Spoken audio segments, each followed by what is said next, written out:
আসসালামু আলাইকুম। বাংলাদেশের বর্তমান রাজনৈতিক পরিস্থিতির আলোকে আজকে আমি জামাত ইসলামের নেতৃবৃন্দের প্রতি আহ্বান জানিয়ে কিছু কথা বলতে চাচ্ছি। যেহেতু এই দলটিকে আমি সমর্থন করি, যদিও অ্যাক্টিভ রাজনীতি না করি এবং তাদের পক্ষে অনলাইনে মাঝে মধ্যে লেখালেখি করি, সেই হিসেবে আমার আবদার থাকতেই পারে কিছু বলার। তো জামাত ইসলামের কিছু রাজনৈতিক কৌশল আমার কাছে খুবই বিরক্তিকর লাগে। সেটা হচ্ছে অতিরিক্ত কৌশল দেখাতে যায় এরা। অতিরিক্ত কৌশল দেখাতে গিয়ে এরা পরে ভুল করে বসে। অতি বেশি চালাকি করতে গিয়ে, বেশি পরামর্শভিত্তিক কাজ করতে গিয়ে, বেশি জ্ঞানের পরিচয় দিতে গিয়ে এরা ধরা খায়। যেটার একটা উদাহরণ হচ্ছে খালেদা জিয়া সাজাপ্রাপ্ত আসামি, হাসিনার আদালত কর্তৃক সাজাপ্রাপ্ত আসামি। এটি আজহারুল ইসলামের মতো হয়। তো খালেদা জিয়া মুক্তি পাইলে আজহারুল ইসলামের মুক্তিতে সমস্যা কী ছিল? আপনারা আইনি প্রক্রিয়া স্বচ্ছভাবে তাকে বের করবেন, যাতে আগের মামলাগুলো ভুল প্রমাণিত হয়। এই ধরনের এই 6 লাইন বেশি বুঝিন না যুক্তি আপনাদেরকে দেয় কেডা? আপনাদের এই উল্টাপাল্টা বেশি বুঝার কারণে অতীতে অনেক ভুল করছেন, এখনও করতেছেন, আগামীতেও করবেন।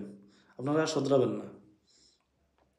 আর আপনাদের ভিতরে প্রচণ্ড হীনমন্যতা লক্ষ্য করতেছি। পাওয়ার পলিটিক্স আপনারা মনে হয় যে ভয় পান। বাংলাদেশের প্রেক্ষাপটে পাওয়ার পলিটিক্সের বিকল্প নাই। যেখানে পাওয়ার দেখানোর দরকার সেখানে খুব ভালো পাওয়ার দেখাতে হবে, যেখানে শক্তি প্রদর্শন করার দরকার সেখানে করতে হবে। এই যে মাহফুজ আলম, তার যে আচার আচরণ, এটা তো আপনারা আগে থেকে লক্ষ্য করতেছেন। কেন তাকে উষ্টা দিয়ে এই উপদেষ্টা মণ্ডলী থেকে বের করলেন না? ইউনূস সরকারকে কেন চাপ দিলেন না? সে কি হাসিনার চেয়ে বেশি শক্তিশালী? শক্তিশালী না। আপনারা এটাকে এতটা গুরুত্ব দেন নাই। এই ফাগলটাকে উপদেষ্টা মণ্ডলীতে রেখে আপনারা ভাবছেন এটা কি আর করবে।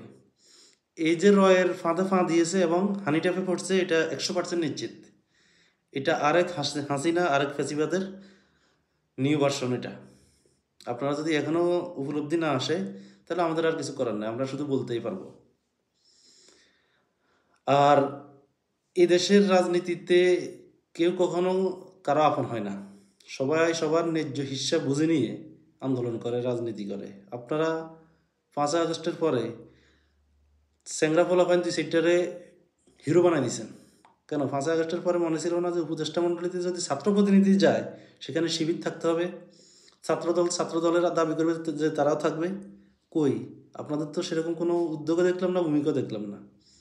এরা কি নির্বাচিত প্রতিনিধি? আমাদের নির্বাচিত না, এরা একটা সমঝোতার ভিত্তিতে গেছে। তো সেখানে আপনারা লোক দিলেন না কেন? এত কিছু বুঝেন, এগুলো বুঝেন না? এখন সময় এসেছে উপদেষ্টা মাহফুজকে উপদেষ্টা মণ্ডলী থেকে বের করে দেওয়া।